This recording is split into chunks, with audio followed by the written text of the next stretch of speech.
All right, welcome back, everyone. Ready for another deep dive? Today, we're going to be looking at this really interesting idea about how to get the most out of AI, especially when it comes to creative stuff. It's all about packing a ton of potential into the smallest possible prompt. Think of it as like a tiny seed that can grow into a massive tree of ideas. Yeah, we're talking about fractal time compression, Yeah. FTC. Really, it's all about efficiency and getting the most bang for your buck, creatively speaking, with AI. Exactly. And the heart of it is what we're calling the fractal seed prompt. So instead of these, super long and rambling prompts, it's about crafting something short but incredibly potent, something that tells the AI everything it needs to know to, well, just explode with creativity. Yeah, I think the key here is information density, right? Like, how much meaning can we squeeze into a really small package?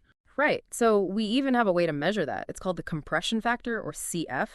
And basically, the higher the CF, the more you've managed to, distill your idea down to its purest essence. And that's incredibly valuable, especially for our listeners who are all about learning quickly and efficiently. I mean, who wants to spend hours crafting the perfect prompt when you can get the same result with a few well-chosen words? Absolutely. And here's where it gets really interesting, I think.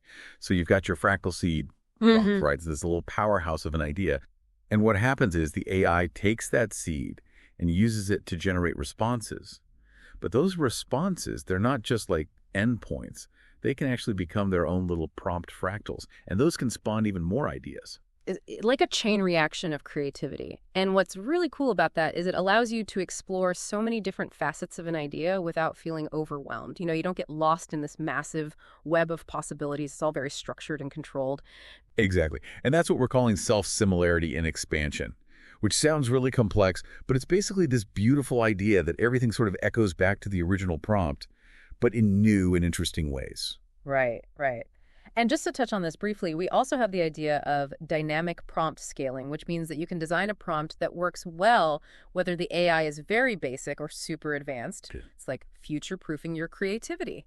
Okay, so let's move on to something that really ties all of this together. It's called the Recursive Imagination Principle, or RIP. Have you ever heard of this? Oh, yeah.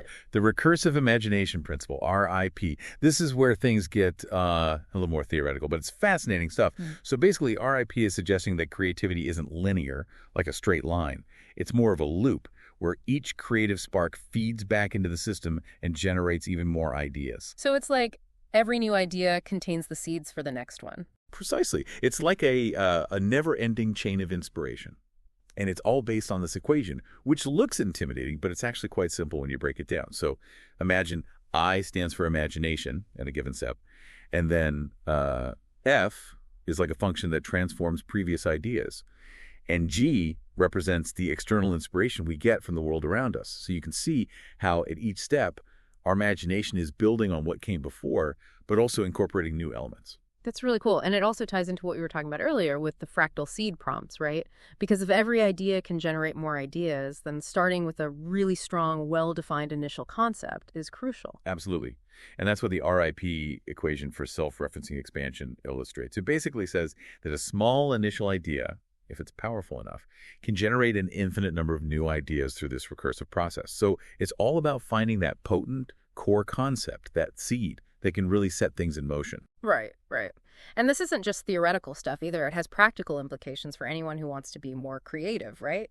I mean, if you can ensure that your ideas are naturally building on each other, you're less likely to hit those dreaded creative blocks. Exactly. And it also makes you wonder about how we could design AI to be even better at this kind of recursive creativity, Instead of just generating outputs in a linear fashion, what if AI could truly tap into this self-referential loop? That would be pretty mind-blowing. Absolutely. So let's bring this all back to prompting, shall we? Let's compare two different approaches. Imagine asking an AI to describe a fantasy world with magic. Now, that's a pretty standard kind of linear prompt, right? You'll get a description, but it might not be particularly original or, inspiring. Right. It's lacking that recursive depth. Now, compare that to a fractal prompt, like a world where emotions shape physics, design its laws. Whoa, okay. Yeah, that's way more interesting. Right. With this prompt, you're not just asking for a description. You're setting up a system, a framework. You're asking the AI to create laws of physics based on emotions. And that's where the recursive depth comes in, because every law the AI designs will have consequences, and those consequences will lead to more possibilities and so on. It's like each answer opens up 10 new questions. Exactly. And because the initial concept is so potent, so rich, it naturally leads to this incredibly expansive and detailed world. It's like that tiny seed that grew into a massive tree of ideas, and it really highlights the power of fractal time compression in prompting.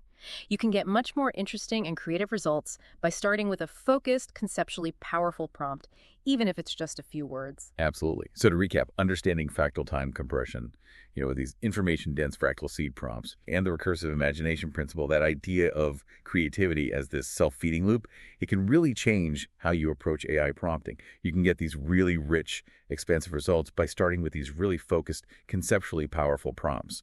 Exactly. And here's a final thought for everyone listening. How can you apply this fractal seed concept to your own questions and how you gather information even when you're not using AI? Can you design your questions in a way that naturally leads to this deeper understanding? Like, no matter what you're exploring, how can you spark those chains of insights? That's something to really think about. Thanks for joining us for another deep dive. Thanks for having me.